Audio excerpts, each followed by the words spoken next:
Well, hello there, everyone. My name is Chris, and I am back again with my co-host Crystal. This is the Pedal Dance Podcast, and today's the day. Crystal, what do we have in store? Today, we will be discussing unpopular opinions that we hold in regards to anything Pokemon related. Of course, they'll probably be a little bit directed given our backgrounds and preferences in Pokemon. Like, I anticipate mine will be more focused on the video game aspect. I anticipate Chris's will be more focused on the cards, but I guess we'll just find out. We each have five, but I have an honorable mention and a Pokemon of the podcast. We did not share each other's list with each other, and I did not share to Chris the Pokemon of the podcast. So here are some hints. Chris, you can guess if you have any guesses that already stand out to you. So, first clue, this Pokemon has yet to be included in the Generation 8 game Sword and Shield. Oh yeah, that helps. Yep, that's just the first clue. This, you can fact check me on this one, but I believe this is the only Pokemon that becomes fully evolved at level 31. 31. It is a Pokemon without any arms or any legs, any hands, any feet.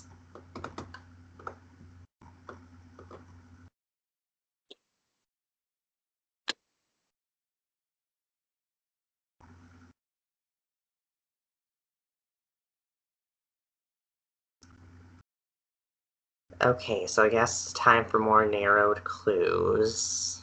Yeah. This Pokemon has a pre-evolution, just one pre-evolution. It's fully evolved, and its pre-evolution is monotype, and when it fully evolves, it becomes dual type.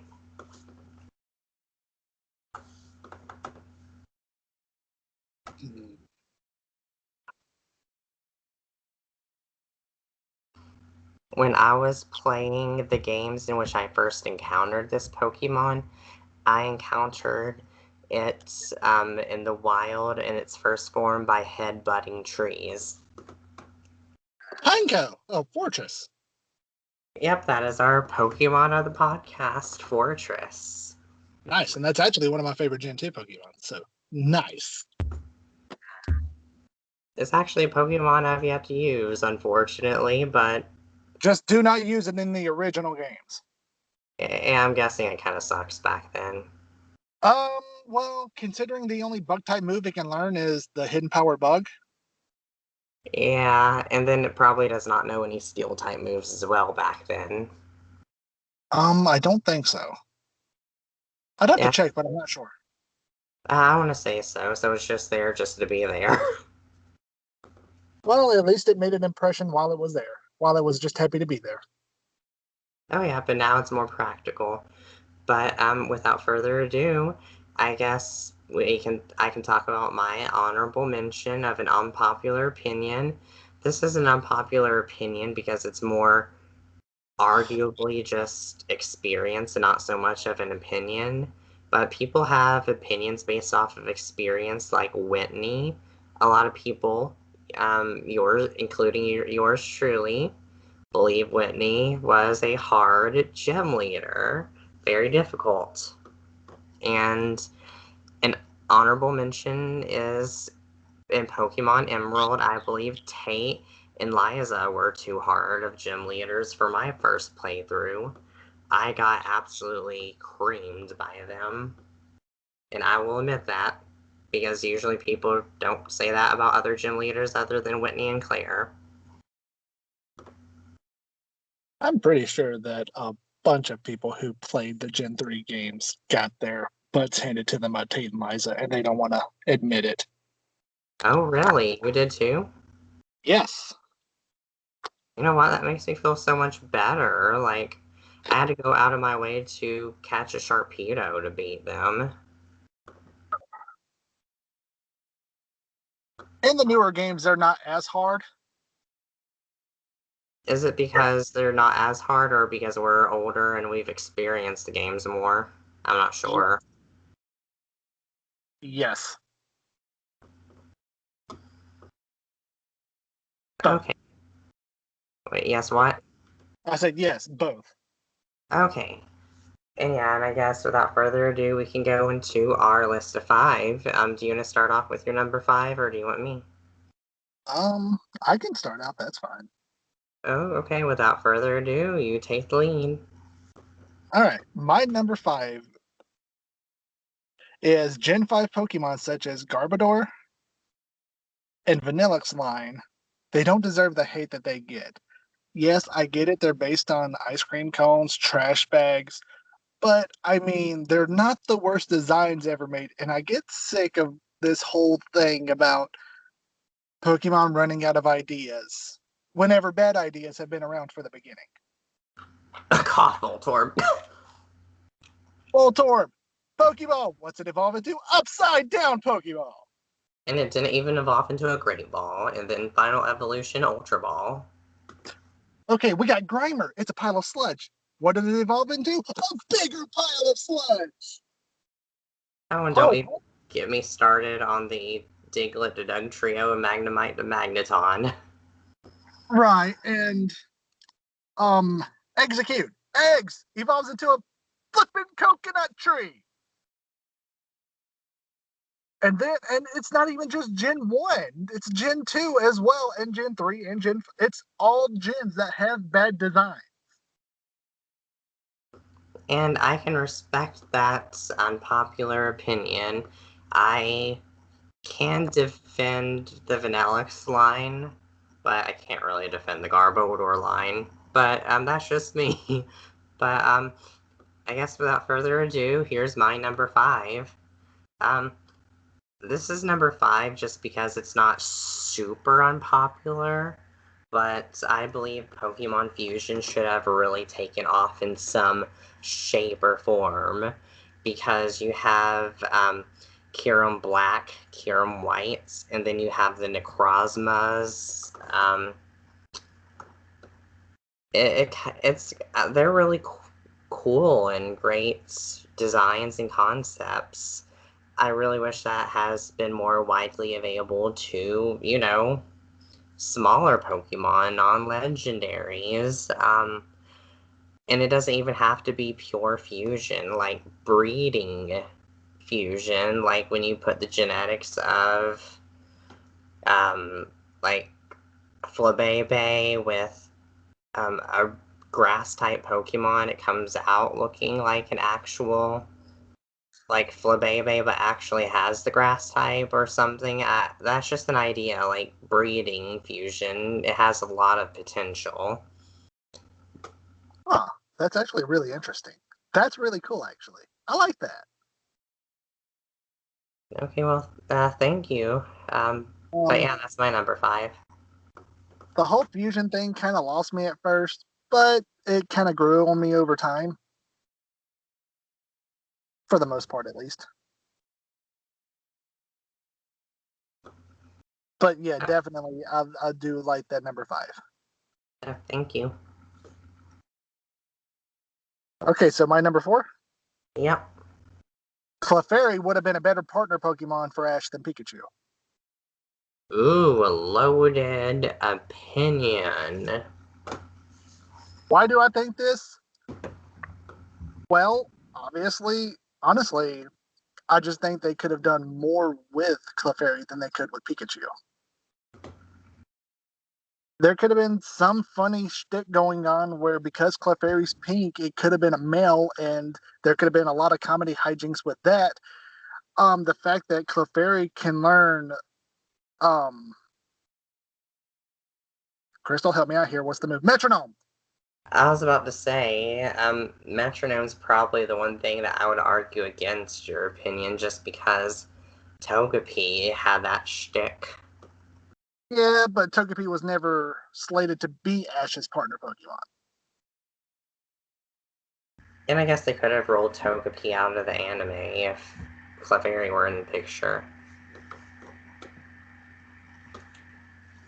I just think it would have been better all around because I hate Pikachu. Fight But me. if Clefairy were that mainstream, do you think you would have hated Clefairy? Not at all. I've never liked Pikachu ever since I was little. I've never been a fan of Pikachu at all. Like whenever I played the yellow version when I was little, I had a team full of 5 high level Pokemon and my Pikachu that was still like level in the teens. Oh, wow. Yeah, I don't care for Pikachu. Yeah, I don't really care for Pikachu either, and I can respect that unpopular opinion, but unfortunately, I would have to disagree, um, especially with like, how much controversy would have happened if Clefairy got the fairy typing after initially being introduced as normal and the face of the Pokemon franchise. Oh, that would have been so good. Chaos is always a good thing, but I knew how much uproar there was when fairies were introduced and how many people were afraid Pikachu was going to take on that type. Oh, please no. I love the fairy typing. Please don't make that happen. Yes, I like the fairy type. What of it? Same here. But so that's your number 4. That is my number 4. So without further ado, my number 4. I decided to cluster some Pokemon together. That way they share a spotlight together. There are a lot of Pokemon in the video games that are deemed as bad Pokemon because they, quote, suck, unquote. And I am here to say, no, you're wrong. They don't suck. And some of those notable Pokemon are Parasect, Oh. Licky Licky, Ah, the plant form of Wormadam. More recently, um, through my replay of Pokemon Y, Simipour. I don't really hear a whole lot on Musharna, but people always tend to go with the clump of cells or the goth, so Musharna always gets um, shoved over to the side. And I'm here to say that I would shove over the clump of cells and goth for Musharna. but I love her in Uniclus. I like them all too, but Musharna is just so preferred, in my opinion. It does not, quote, suck, unquote, I have no opinion. which I highly encourage you to get an opinion of it. Um, and my experience has just been so wonderful with it. One of the few bulky psychic types that has access to Yawn, Calm Mind, Moonlight, Psychic and Psyshock. Like, it is all around just solid. Well, that's good. At least you've had some good experiences with it. And that's the whole thing with that pick is everybody has a different experience with these Pokemon. Just because it sucks for you doesn't mean it sucks for everybody else. Like Parasect, which I want to gloat about this. My Paris before it's a Parasect actually just destroyed Whitney, both Clefairy and Miltank. A Paris. Let that sink in.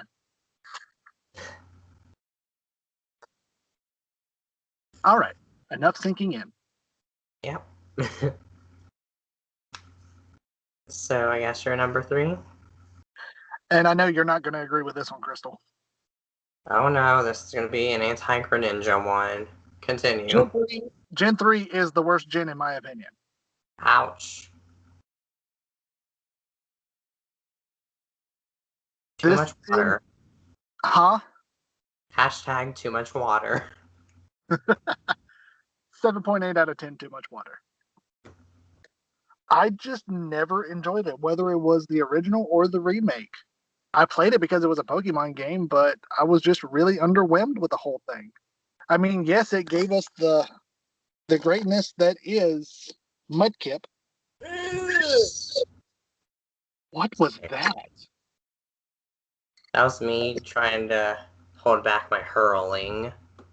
Oh, I didn't know what that was. Okay, we'll go with that. But other than that, it's just, to me, it has the most underwhelming Pokemon designs of a generation. I just, it was just boring. Once again, this is just my experience with the game. I Yeah, I and know hardly anybody, if anybody at all, will agree with me. But my opinion is my opinion, and my opinion is I just do not like Gen 3. yep, and no matter how right or how wrong opinions are, we respect to agree to disagree. Gen 3 is my favorite generation, the Hoenn region. I can definitely understand the 7.8 for too much water, because there really is some too much water, or at least not enough quality of Pokemon and adventures in the water to make up for it, but like, Hoenn always got me excited, but that's just me. We will agree to disagree. And we're agreeing to disagree on Mudkip. I'll never go with Mudkip, ever, as a start.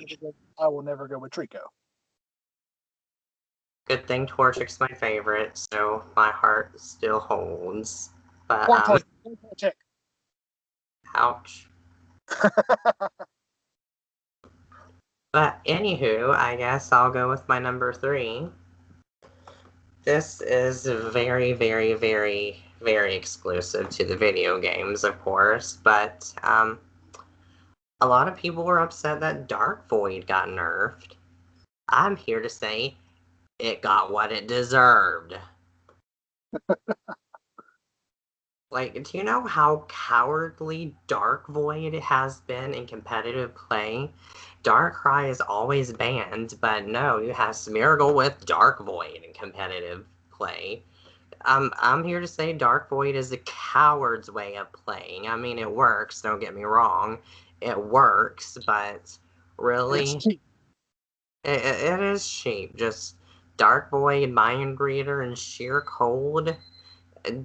Dark Void's accuracy is like what now? 50%? Like, yeah, you all deserved that. You got what you were asking for.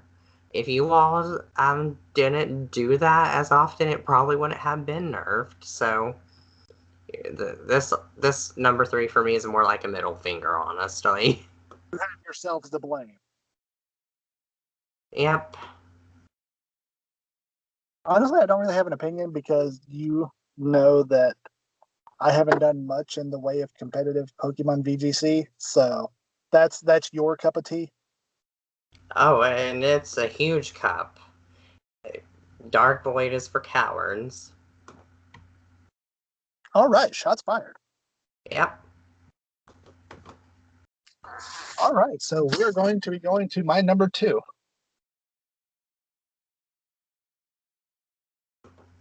And my number 2 is that Johto would have been just as good of a game even without the inclusion of Kanto.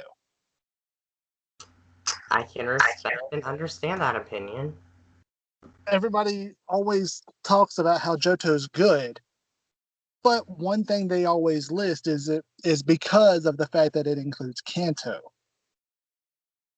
Even if it didn't include Kanto, it would still be just as good.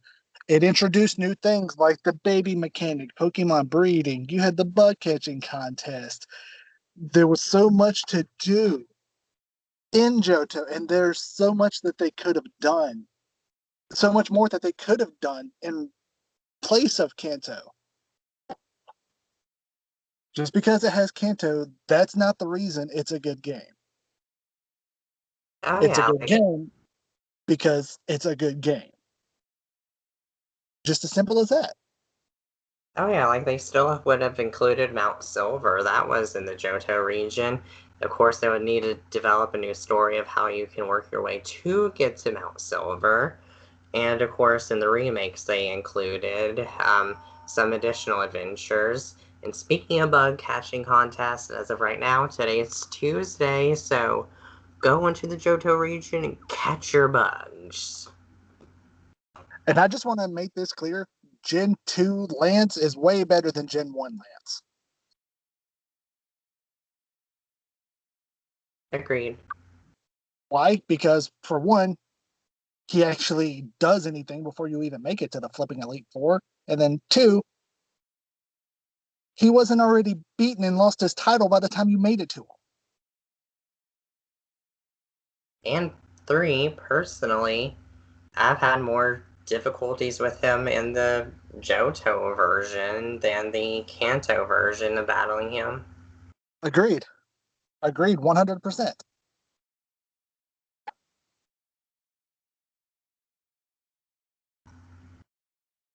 But yeah, that is my number two. Crystal, what is your number two? Okay, time for some controversy.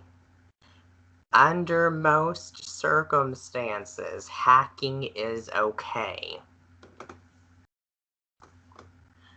I I mean, I'm not gonna lie, like sometimes I am pro hacking on my own, like when I'm playing on my own, but here's the key. Under most circumstances, I don't think one should hack for like serious competitions because those rules are in place for obvious purposes to make sure the true winner's the true winner. But when it comes to preparation for like serious contests, like if someone wants to hack in a 6IV Ditto and a 6IV like Aegislash or whatever and have them breed to produce a legitimate 6IV Honedge, I am okay with that because like here's the thing about tournaments and contests, you need to put a lot of time and effort into them to prepare your team to be the best team possible.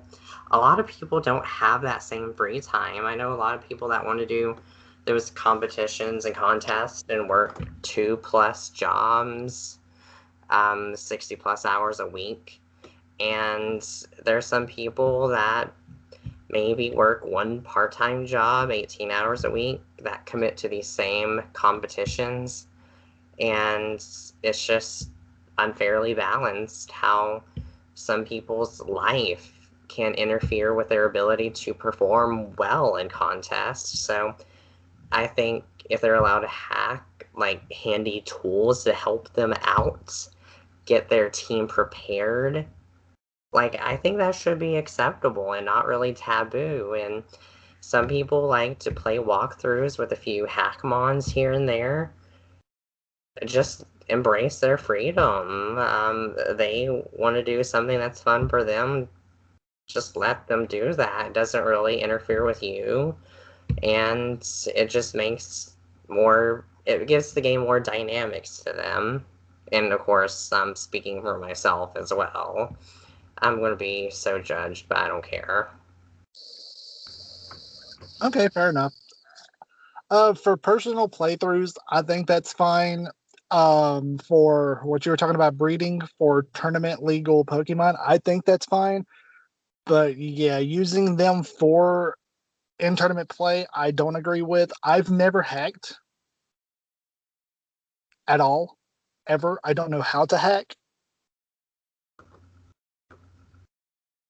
I've never been exposed to it, honestly. But if it's just for your personal enjoyment, I don't see a problem with it. So yeah, I can agree with you. Yeah, thank you for that. It's just a lot of people just find it appalling in all senses possible, and it's just like get off your all's high horses. It's just like our way of enjoying things, and hacking can, in my opinion, can help shape accurate opinion of Pokemon. Like, if I am playing Pokemon um, Sun for or Moon, and I find an Oranguru or well, what's the other one? Simeon? Passimian, and those are kind of rare to find and arguably hard to capture that early in the game. And if it and I want to proactively use one, and if one has the worst nature possible for it, I should be allowed to say, you know what, I want to modify your nature. That way I can form an accurate opinion of you, and I won't be influenced by your crappy nature. But that's all I have to say about hacking. All right.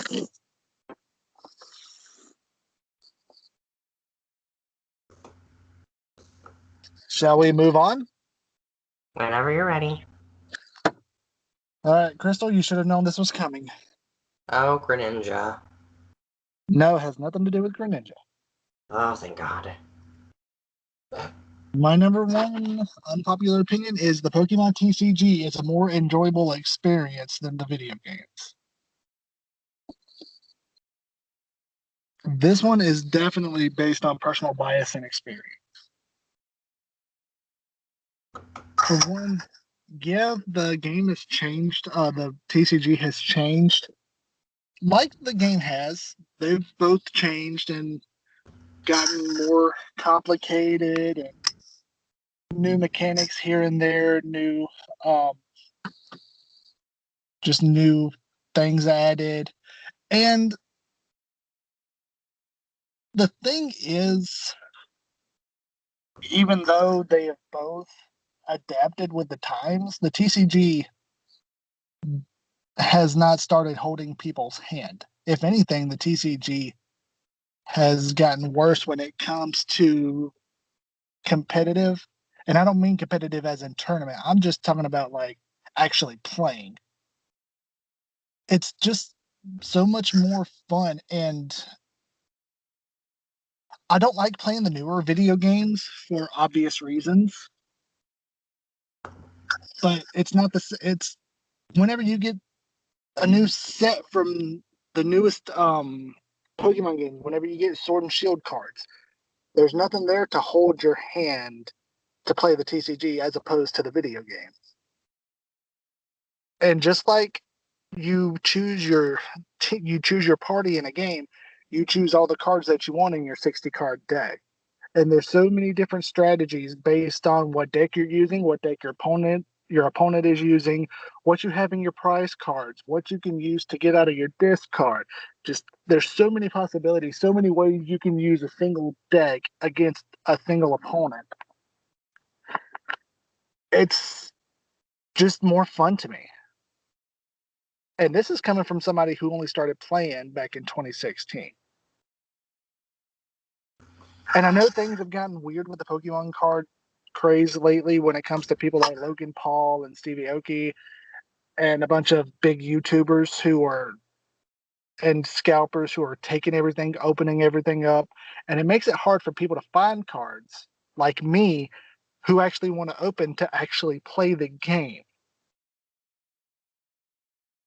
That's fine if you want to collect them, but just don't take away from people who actually find enjoyment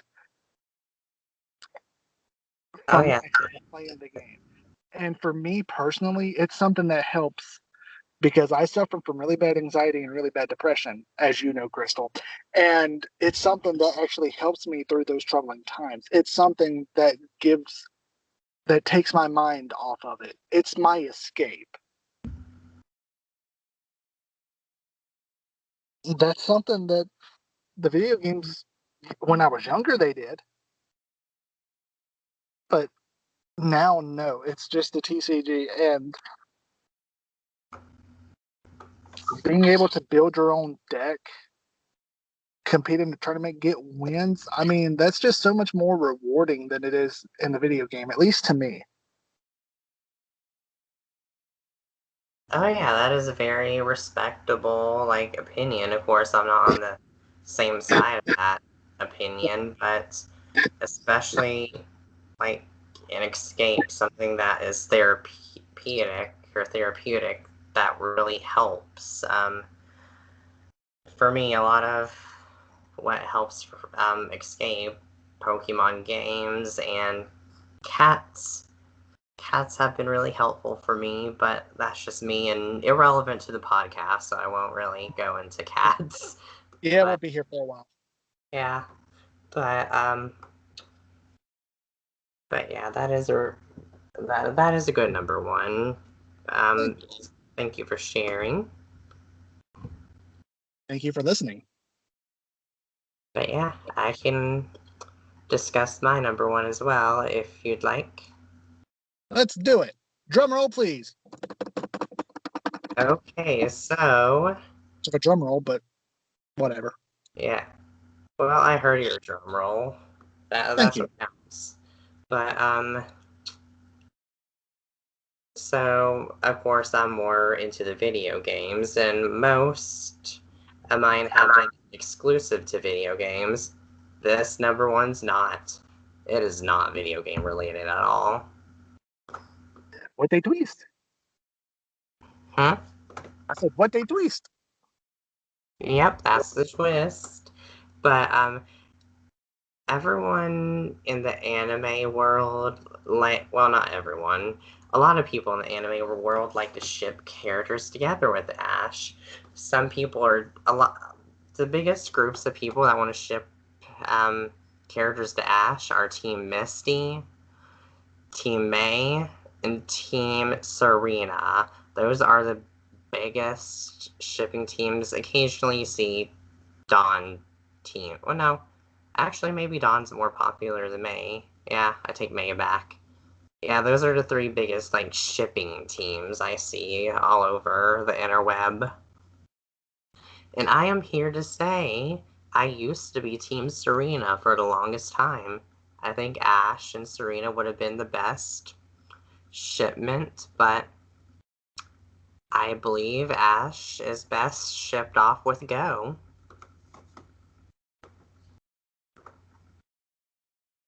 All I right. I was not expecting that. I'm not one to really ship. I understand why people do. It's something fun to do for people. It's just not my thing, but I don't see a problem with shipping. Oh yeah, it's just one of those like extra escape kind of things for me personally. But like I've been watching the new anime and like I just feel like Ash and Go like have this connection that Ash has never had with anyone else, and he's like genuinely helping Go with character development and improvement and realizing his goals and helping them accomplish each other's goals, and they just have so much chemistry going together, and uh, for me I just can't help but to ship them. Like I was anti Go as a character in general because his name honestly kind of sucks. I think it's just going off of the whole Pokemon Go success in the most obvious way possible, Right. but I just can't deny, like, I think those two would just be best as a couple at some point. I think they should retire Ash and just have them go off with Go, and then new Pokemon main character, but I guess that's a side opinion on its own. Ash and Go for life. Fair enough. Like I said, I don't ship, but that's a pretty good number one. Oh, thank you. Because, like you said, I do know a lot of people who ship Ash with Misty, Dawn, May, and Serena. But that's the first Ash Go ship I've heard. So good on you. Thank you, but I guess that's it for our unpopular opinions for this podcast episode. Thank you all for listening in. Feel free to weigh in on your unpopular opinions, or heck, if you agree with some popular opinions out there, you can say that too. Um, that is your choice. Right. Don't forget to like, share, subscribe. Like Crystal said, give us your thoughts in the comments section. What did you think of our lists? Are there any unpopular opinions that you agreed with? Are there any that you would switch off of our lists and with ones that you have on your list? Just let us know. We would be really interested. Or would we? Probably. Yeah, we'll go ahead and sign out. Thank you all for listening, and podcast with you all next time. Later.